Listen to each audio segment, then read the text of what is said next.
What's up, guys? It's your girl Mariah Queen, and I'm back at again with another video. So Officer Queen, I'm just gonna say Officer Queen because I ain't giving out my last name like that, but Officer Queen is back. So basically I'm gonna give you an update on my correction officer career. Today was hectic. It was so aggravating, but I am here, guys, and this is like my first day actually on, finally getting to train in the dorms and everything with the inmates and stuff.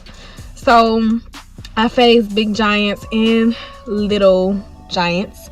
So at first and everything, before I went into the building this morning and everything around 6:11, I was nervous because I didn't know how it was actually gonna be. But pretty much Officer Queen handled everything well because I got it down controlled, and everybody listens to me and they know that I'm not nothing to tolerate with or tolerate no bullshit or play with. Let's say that, So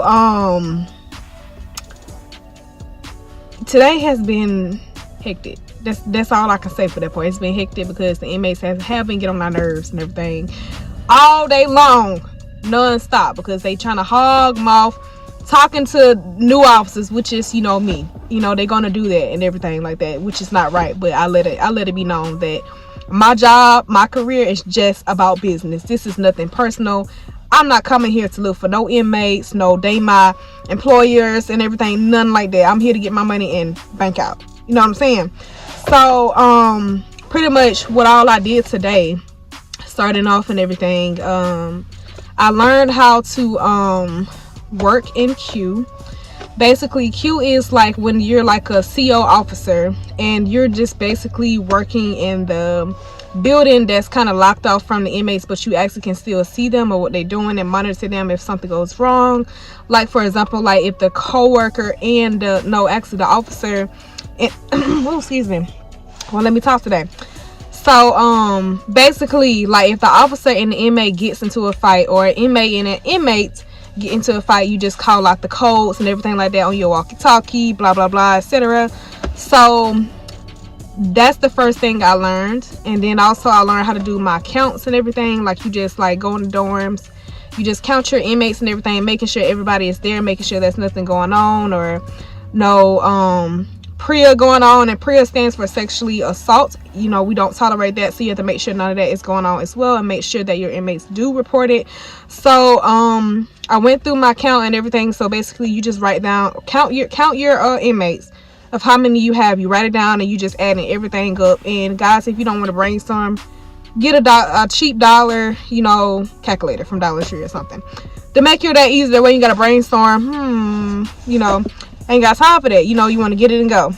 And then 3, we have to also check the doors, make sure all the doors are locked and everything, because we don't want any inmates going in there for a particular reason due to PREA and everything, to avoid all the sexual assaults. We don't want that going on in our facility. So I learned how to do that, which is common sense, just checking to make sure the door is not locked. I mean, the door is locked, I'm sorry. And then also I learned how to work the kitchen as well, not like fixing food or nothing like that, because that's not our jobs and everything. The inmates actually do that. Only thing we do, we just monitor them, make sure they're getting the right diets and everything they're supposed to, because some have diabetes, some don't. So you just check their papers and everything, and then you just tell them if they're good or not, they're good to go. Or if they're not good, you just let the person know that's fixing the food and everything to give them a certain food that they're supposed to have. So you just making sure there's no fights going on, none of that. And never let an inmate, a supervisor, a regular officer, as your employer, disrespect you. Everything that goes on in your facility, make sure you report small problems to big problems, no matter what. I don't care what it is. Make sure that you write down their AIS number, their dorm number, their time, and I mean not their time, the time that it happened, and also you report it to your lieutenant or sergeant. So pretty much like today was just busy and stuff, like where we had to just press like the Q button in, like, you know, like the dorm, you know, I'm just gonna say, for example, I'm not gonna say the actual letter for our building, so we're just gonna say Z2 and Z1. So, you know, like, you just let inmates in and out and stuff. You make sure they go to their appointments. I learned how to do that as well. And also by reporting an inmate, like the mistake I made today was just getting a name. So what I learned is that you get their AIS number, like I said, you know, like their dorm number, their dorm room number, and then the time of it, and make a report to your lieutenant. So you get the AIS number, and then they'll find everything if they don't give you the right name, because sometimes they be lying because they don't want to get in trouble. So always get their AIS number, AIS number. So pretty much this is, you know, easy to me. It's laid back. Besides, like, I'm kind of glad that I'm going to be on third shift after academy, because first shift, even though I like to get my mornings out of the way so I can get off early during the day to get things done, but I kind of prefer third shift because it's so busy and everything during the first shift. They say third shift is very laid back. You wouldn't have to do as much as you're doing or whatever. So I also learned how to do, like, you know, like radio and stuff like that. And I haven't learned shift clerk just yet, but maybe tomorrow I may learn that. No, I have not got, you know, my walkie-talkie yet, my Glock, my handcuffs, and pepper spray yet. But I will make sure I ask tomorrow, because I think I'm really supposed to have that since I already have my uniform and I'm working there as a real employee. So yeah, I'm not going to show you guys my uniform. You just see what I have on my jacket and half of my shirt. Even though my name and everything's not on there, I don't want to just expose all my uniform, because I'm not trying to violate the company's rules and policies, you know. So this will be, ooh, excuse me, let me get some drink. I'm tired of this. Okay, hold on.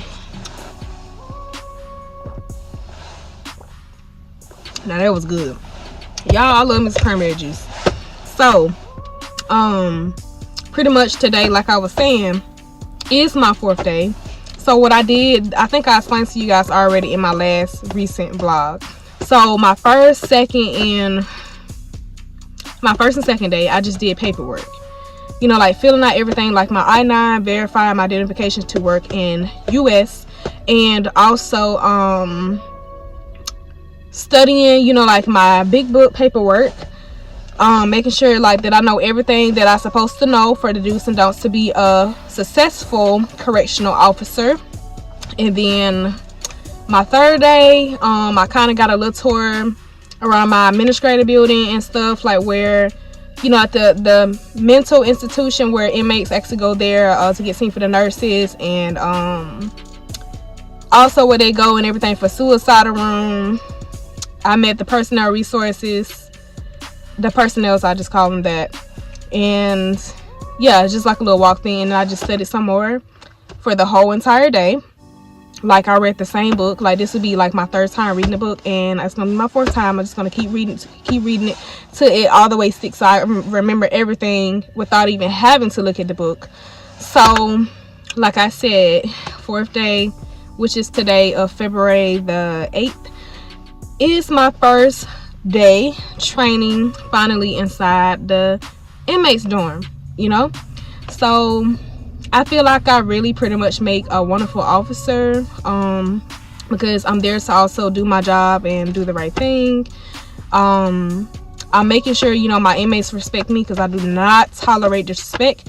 I will respect my inmates as long as they respect me, but whatever goes on, I'm writing you up. That's what I do. So yeah, like, it wasn't really hard. But I go on a same shift tomorrow from 6 a.m. to 2 and everything, because I cannot train at nights because I am a new employee or whatever, a new officer. So I'm in training for like 6 weeks, and then after that, then that's when I graduate, you know. And then I have my certificate finally, you know, like they're gonna teach us how to fight everything like that. We're gonna get pepper sprayed, etc. the above. Gosh, I was just talking to my coworker today, and she was saying like that pepper spray is no joke and everything. Like, if anybody else that have experience as a correctional officer that's currently a correctional officer right now or was previously one, let me know, was it really bad for y'all? Like, what was y'all experience and stuff for the pepper spray? Because our facility, of course, I'm so glad that we don't have to get tased, because we do not carry those. It's just some facilities are different. So only thing we're gonna be able to carry is not a taser, pepper spray, a Glock, and handcuffs, and a walkie-talkie with Bluetooth and everything, because you don't want the inmates to hear everything that you're talking about. You always want to code everything out, so just to keep, you know, us from being compromised, and for our safety and their safety as well. So pretty much that's all what I have for you guys today. If you have any other video ideas, please let me know. And I am looking forward to collaborate with, you know, like some of my supporters, and also bigger YouTubers out there as well that I do support. Oh yeah, and I would like to give my main truest supporter that always comments on my videos and watch my videos thoroughly through the whole thing, which is hold on, I don't know what's wrong with me. It just won't let me just talk. Dang, it just, I don't talk enough today. That's what it is. I've been yelling all day at inmates. So let's pray that my voice don't go away, that I have to scream so much that my voice go away.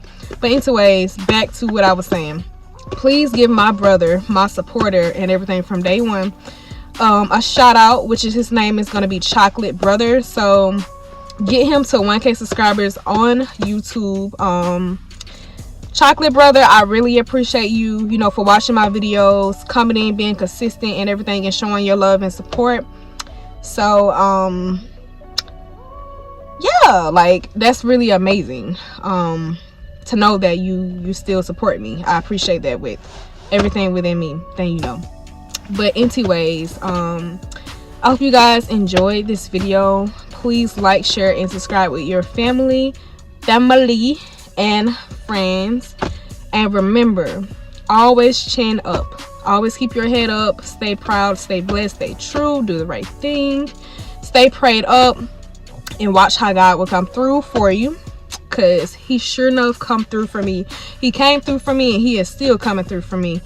And oh yeah, I wanted to add something to it. Like, this morning was amazing too, of me heading on the way to work. Like, I prayed my heart out. Like, I pray every day, but I prayed my heart out to God, you know, like, about my shift and my facility and everything, because, like, as of the moment, you know, we're very short on staff.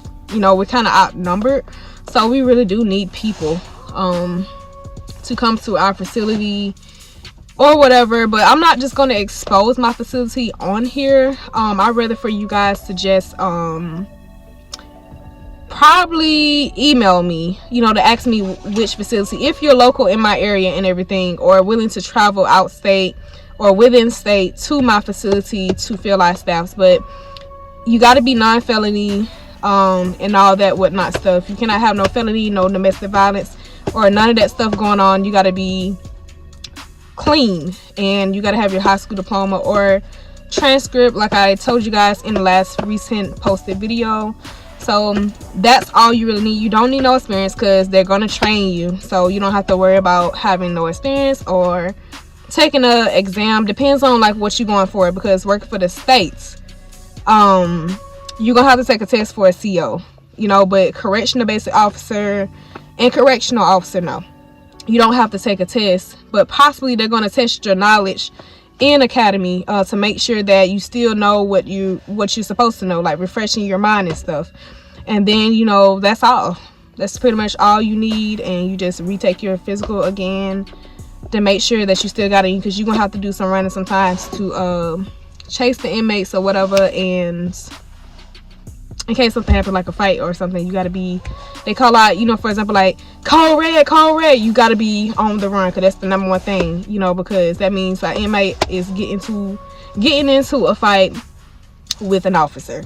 But anyways, that's all that I have for you guys today, my beloveds. So please like, share, and subscribe, and share with your families and friends. And I love you guys.